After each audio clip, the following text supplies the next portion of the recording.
Hey guys, it's Miss Leibowitz, like always. Today's lesson is going to be on 12-9, which is how to use tools precisely. The word precise means to be exact. When you're being exact or precise with a ruler, you're making sure that you're starting at the 0 mark, that there are no gaps in anything, and that you're seeing exactly where it ends. So we're going to watch some videos on how to be precise when we are measuring.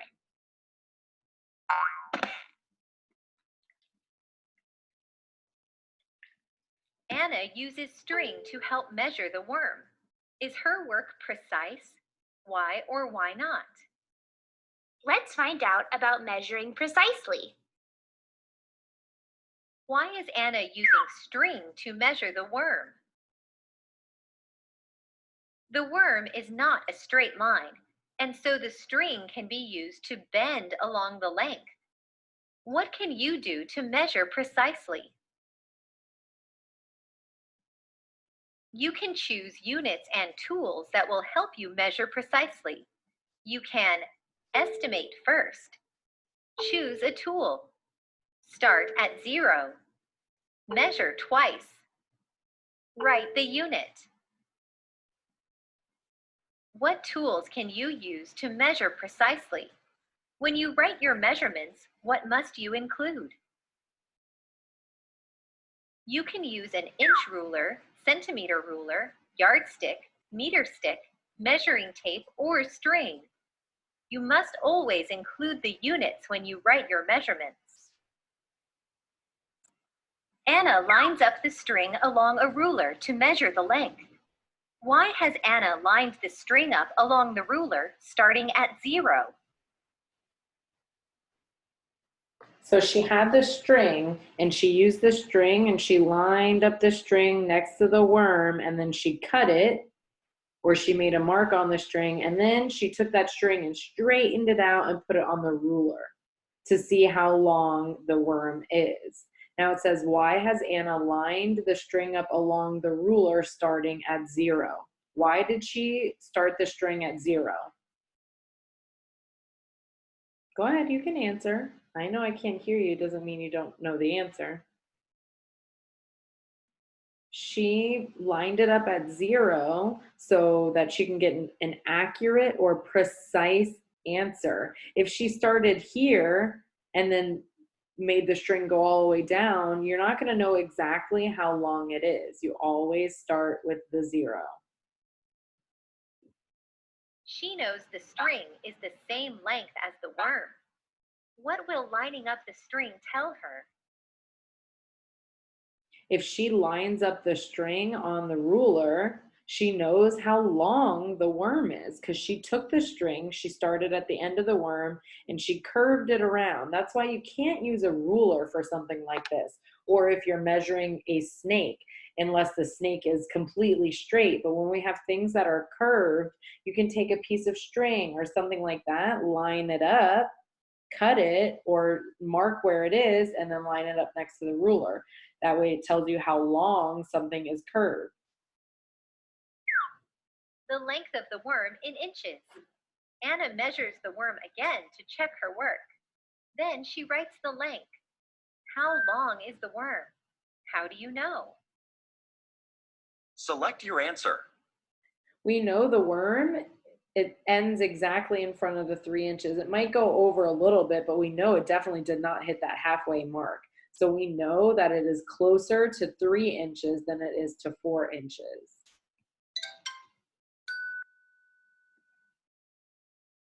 The worm is about 3 inches long. It is closest to the 3-inch mark on the ruler. Now you know how to use precision to measure and write units. What I liked the most in this video is right here where they gave us the steps. Let's see, where is it? There we go. these steps to estimate first. It's always a good thing to estimate first, because if you're estimating first, you're already getting your brain started to answer the question. If I know that a pencil, when I estimate and I think, how long are most pencils in centimeters or inches, I know I'm not going to say a crazy number, because if I'm estimating, I already know how big a centimeter or an inch is. And in my brain, I'm getting started to answer that question, so that when I do get an answer, if it's really wrong, then I'll know I must have done something wrong. So I like that. This is estimate first, and then choose a tool. Are you going to use a ruler, a measuring tape, a piece of string? Are you going to use a yardstick? Now, I know at home you probably don't have a lot of those things, but in questions, they might be asking you which tool would be best.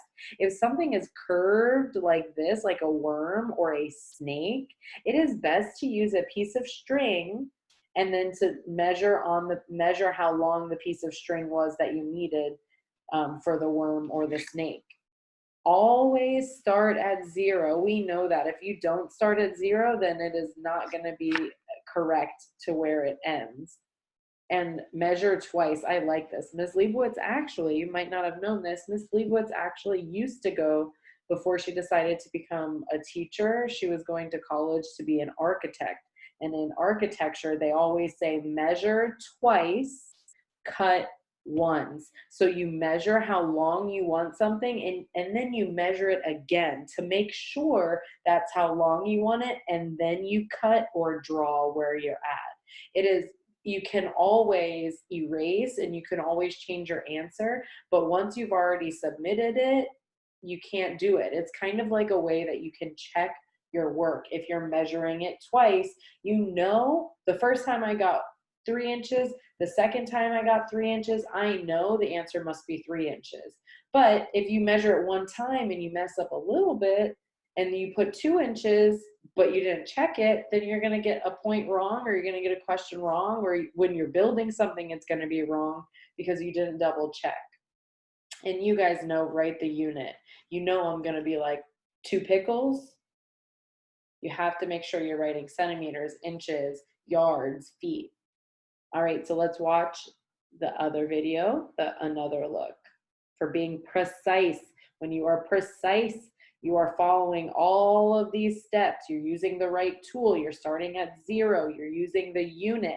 If someone tells you an answer and it doesn't have the unit at the end, then they are not being precise. I have a red crayon here, and I'd say that it's about 6 centimeters. I'm wondering if my answer is precise or not. How can I find out? Well, I can use a ruler that has centimeters on it. And I'll line up the crayon along the ruler, starting at 0. I'll measure. It looks like the crayon is exactly 6 centimeters long. I'll measure again to be safe. Yep, it's 6 centimeters. Lastly, I'll write out the measurement. The red crayon is 6 centimeters long. Precision sure does come in handy. Using it, I was able to estimate, choose a tool, measure, and finally write the units. Make sure that when you're reading these questions, because there will be a few questions, it will say, are they being precise? Make sure that you're thinking about these steps. Did they start at 0? Are there any gaps? If there's a big gap or a big hole, it cannot be precise. And think about the tools that they are using. Which tools should you use?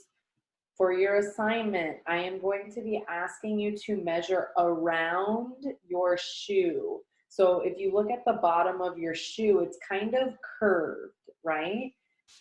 So I'll show you my screen. If you look at the bottom, let's say my shoe. If I look at the bottom of my shoe, I can see that it's kind of curved, right? It's not straight. So you're gonna have to measure around your whole shoe.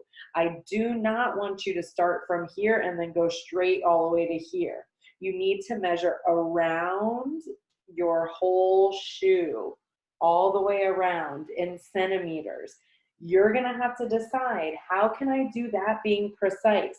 If my shoe is curved here, I'm really not gonna be able to use a ruler. So maybe you need to use a piece of string. Maybe you need to do something else. Maybe you have a measuring tape that can be curved. You need to figure it out. So make sure you're being precise. Make sure you can explain to me why and what tool you use and how that's being precise. Precise is being exact. You would want a doctor to be precise, right? If they had to go and fix something and they needed to go inside and fix something, they would need to know exactly how much they should be cutting or going into, right? They need to be precise. Architects have to be precise. If they are not precise and don't know exactly how tall the door should be or how wide something should be or how deep you have to dig in to make sure the building can hold itself up, if they are not precise, then their work is not done correctly either. There are so many things where things have to be precise and exact. And sometimes that means you can't rush. So please make sure to think about the tools and think, was that really the best way that I could have been precise? Estimate, pick a tool, meaning a ruler, a yardstick, a measuring tape, a piece of string, and a ruler. Measure 2 times. Measure the item 2 times. Always start at 0, right? And use the unit. Centimeter, inches, yards, feet, because you know I'm just gonna say, how many pickles are you talking about? All right, guys, so make sure to get your work done. If you're a little bit confused, watch the video again. It won't hurt you. All right, bye, guys.